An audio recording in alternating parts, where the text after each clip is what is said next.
I'm here today at the Hauser Hill Farm in Old Bridge, New Jersey. And of course, the name of my show has always been Old Ways in New Jersey. And what better way to examine old ways in New Jersey than to look at farming? Because when we think of New Jersey is called the Garden State. But is that really convincing? What do we think of when we think of New Jersey? We think of the New Jersey Turnpike. We think of the airport. We think of factories. We think of industrialization. And we don't often remember that farming, at least used to be, a terribly important part of New Jersey. And yet, there are a few families that still hang on and preserve the old way of life farming in New Jersey. And so it's my privilege to be here today with Marie Hauser, who's the owner of Hauser Hill Farm, one of the few surviving family farms here in central New Jersey.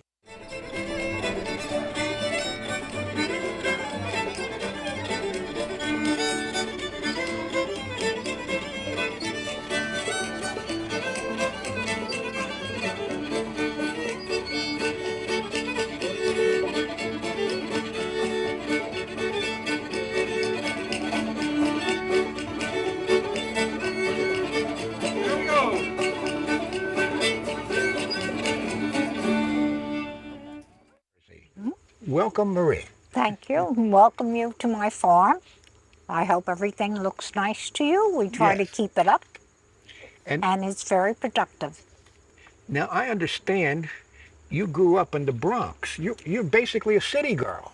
So Yes. how did you wind up on a farm? Not only that, you're the owner of a farm.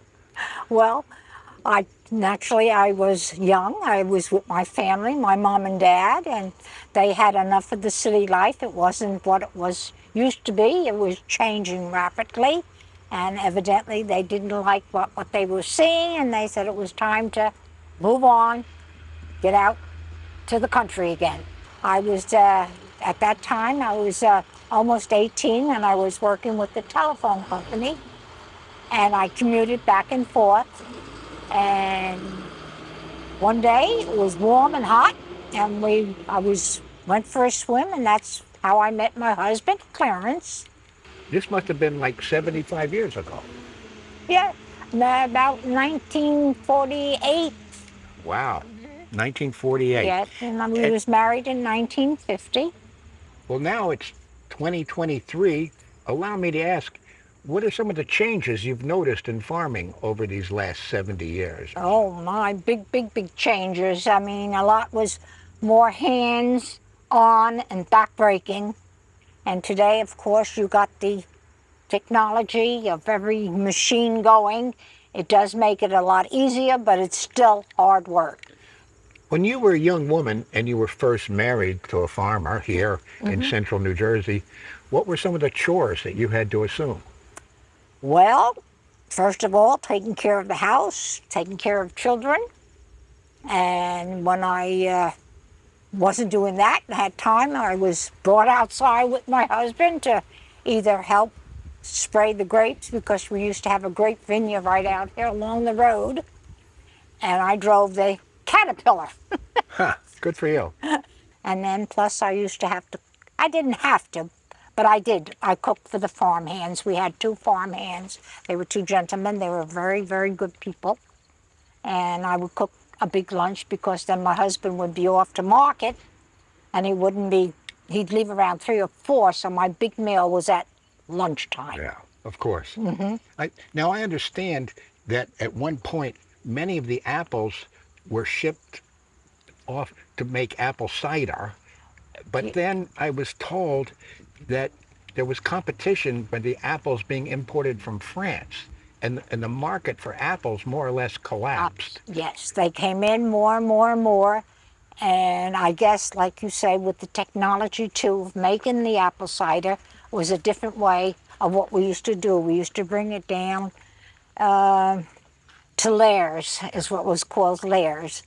And the apples were then used, they would have trucks, like my husband would bring his truck, and they wait to be unloaded.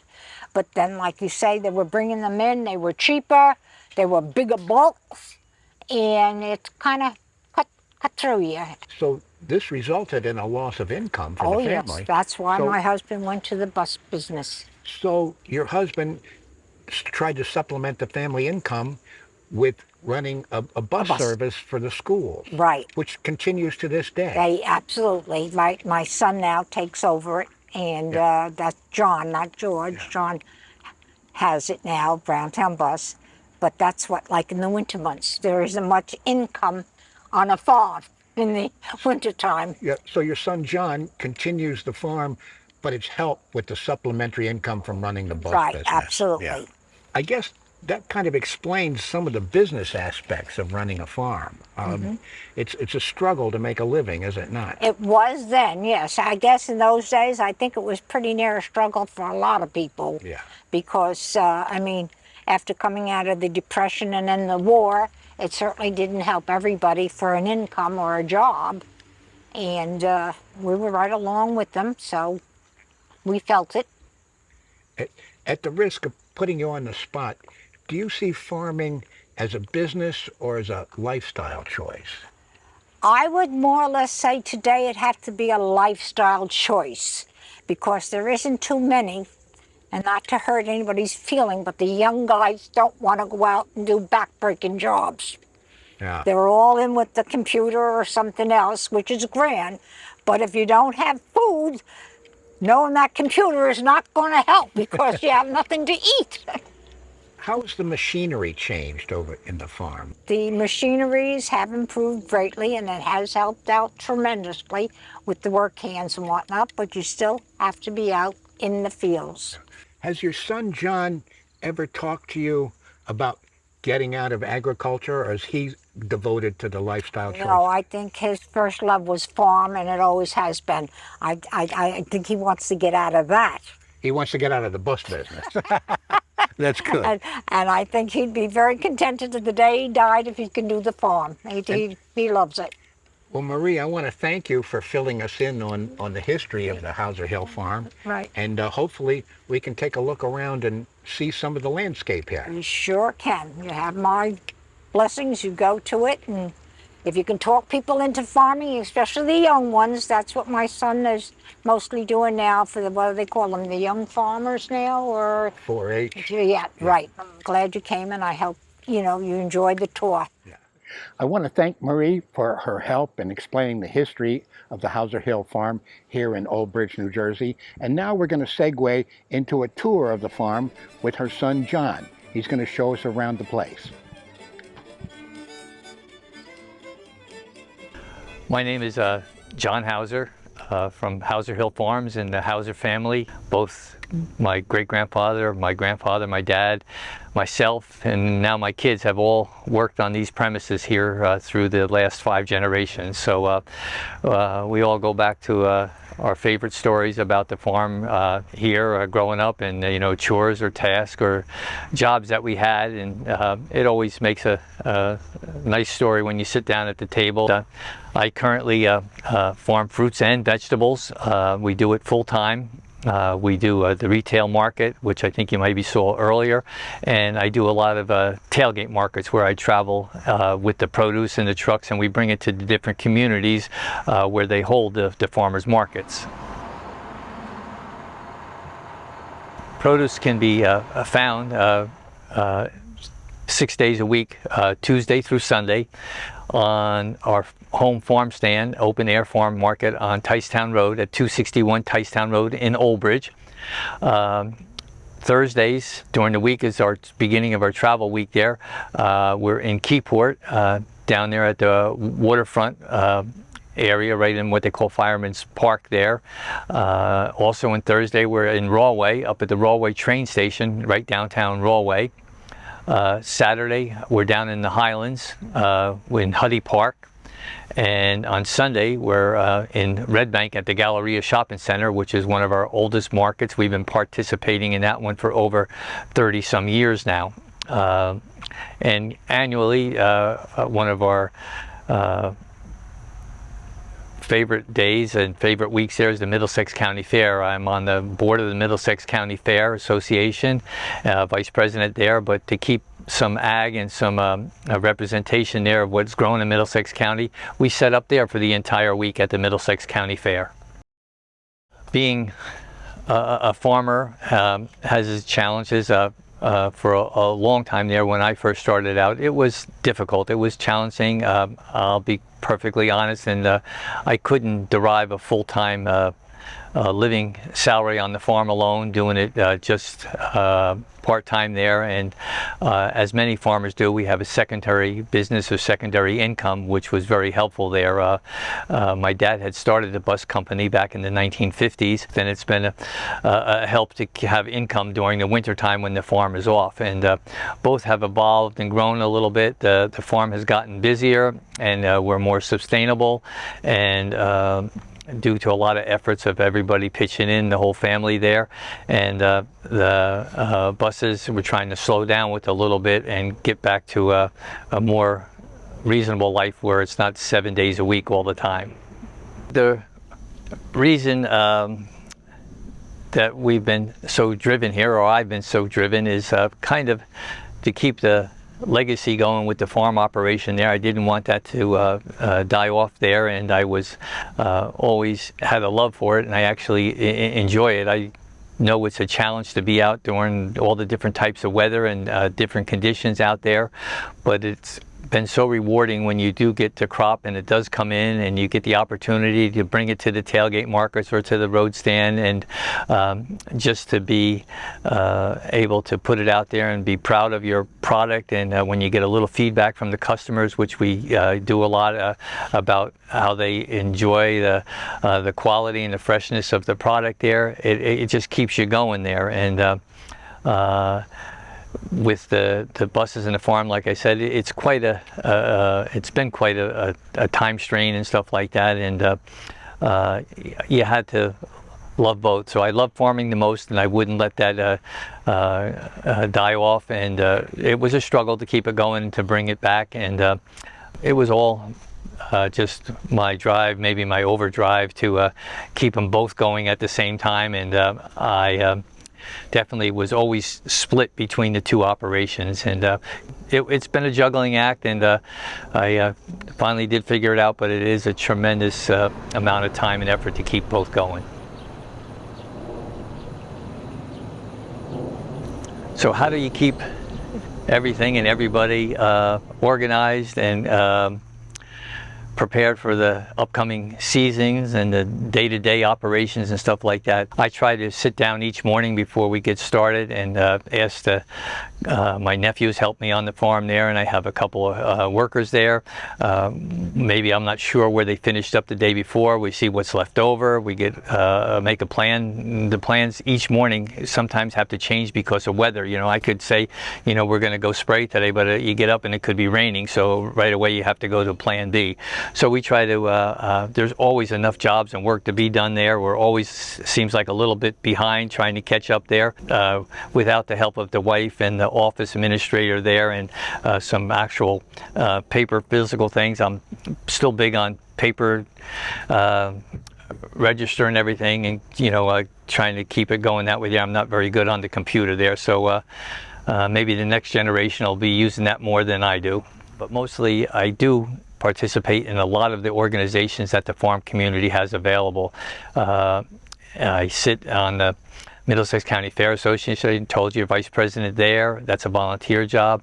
I've been on the Tri-County Co-op board, which is in Ticetown, New Jersey there.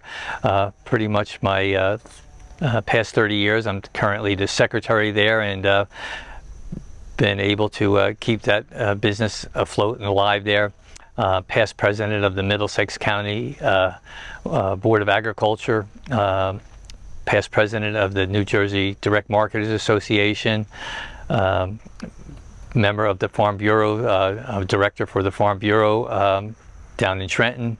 I represent Middlesex County. Really, they are as much time consuming as off the site jobs would be, but these I do out of a love of the industry and trying to keep both industries alive and going, and to bring new people in and introduce them to especially the farming segment there. So I do get involved with many of those organizations, and it does take a lot of time, but I enjoy it.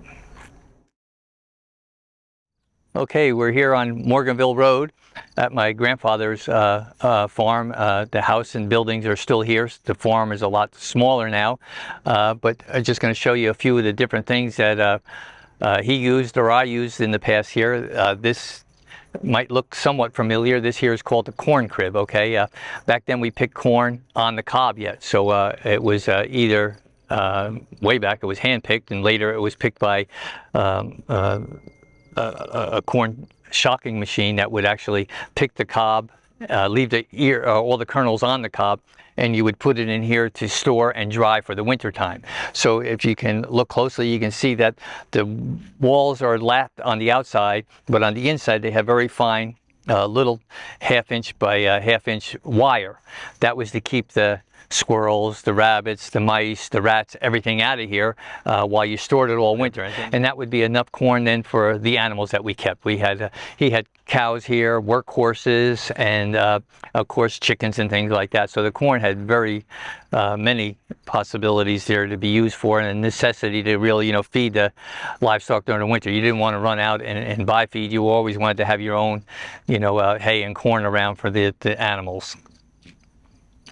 This is a system that my grandfather and great-grandfather used. These frames right here are cold frames or hotbeds. The differentiation between the two is not the structure, but how you would build them.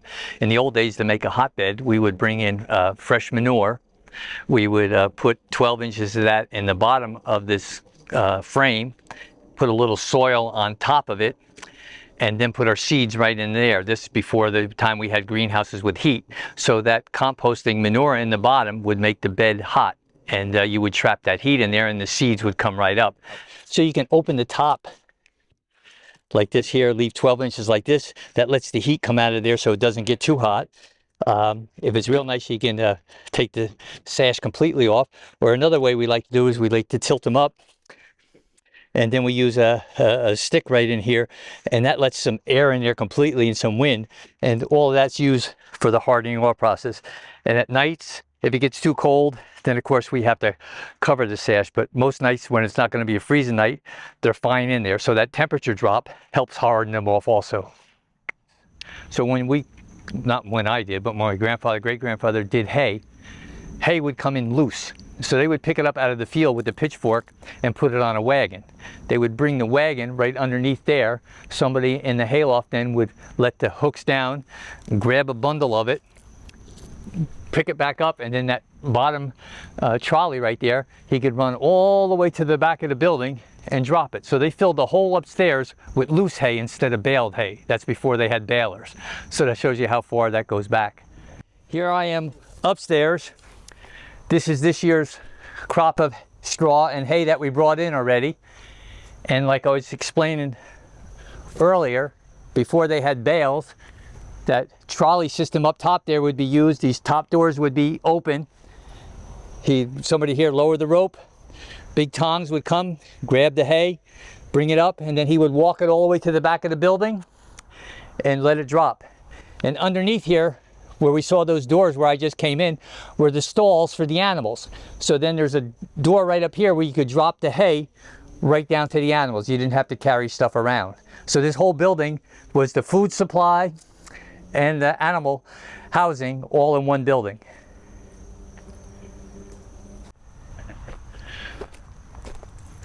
Okay, the reason that we call this the ice house is because that's what it was for. It was storing ice as long as you could into the season. So during the winter, they had forms that they would keep right out here on the ground, and they would make blocks of ice, so they would freeze naturally overnight. Or they even would we had what they call ice saws. We would cut ice, not myself, it was before my period. They would cut ice from ponds. They would go down, and when they were froze good, they would start to cut sections out of there. But if it wasn't that thick of a winter with the freezes, but the freezes and winters used to be much heavier. So, but the easy way to do it was to have forms right here, make a block, maybe 2 foot by 2 foot, and then they would go inside this building for storage.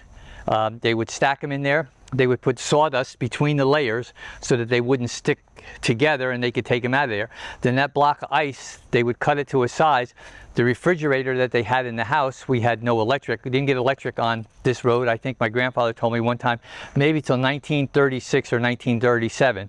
So their only way to have any type of refrigeration was with this ice. So that block of ice would look very similar to our refrigerators that we have now, a square box, and the top part where a lot of ones used to have the freezer up there, that block of ice would slide in there.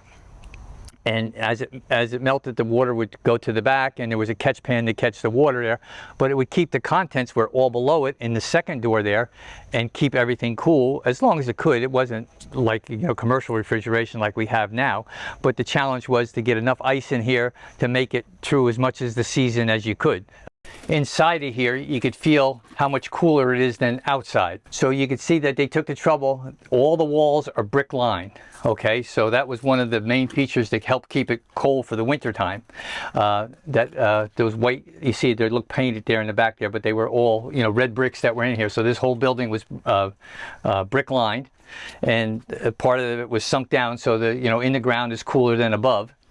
And the windows are on the inside here, but they had these wooden doors that would close over them. So when they filled it up, another layer of insulation there. And this whole building would be right up to the ceiling with those ice blocks. And between each layer of ice blocks, they put the sawdust, like I said, so they wouldn't stick together. And I never did see it in operation. It was before my time, but they told me they could get through the whole season from spring right into summer before they ran out of ice. Okay, this is one of the final buildings we're going to look at here, still at my grandfather's farm on Morganville Road here. This small building here was a smokehouse where you took meat or fish or whatever. After you brined it, it would go into here to get smoked. Okay, so the smoking process was a way to preserve the meats. Again, you got to remember they didn't have any freezers, they didn't have refrigerations, so smoking meat was a way to keep it long term. A fire would go into the bottom of the building, concrete floor right down here. So you weren't trying to cook the meat or anything like that. You would just have something slow burning. Fruit wood was always our choice. You know, we grew a lot of apples, so we always had apple wood around. That smoke is very, not harsh. It's very, very soft on your eyes when you're breathing, you know, but it's also very great in flavoring the meats and stuff like that.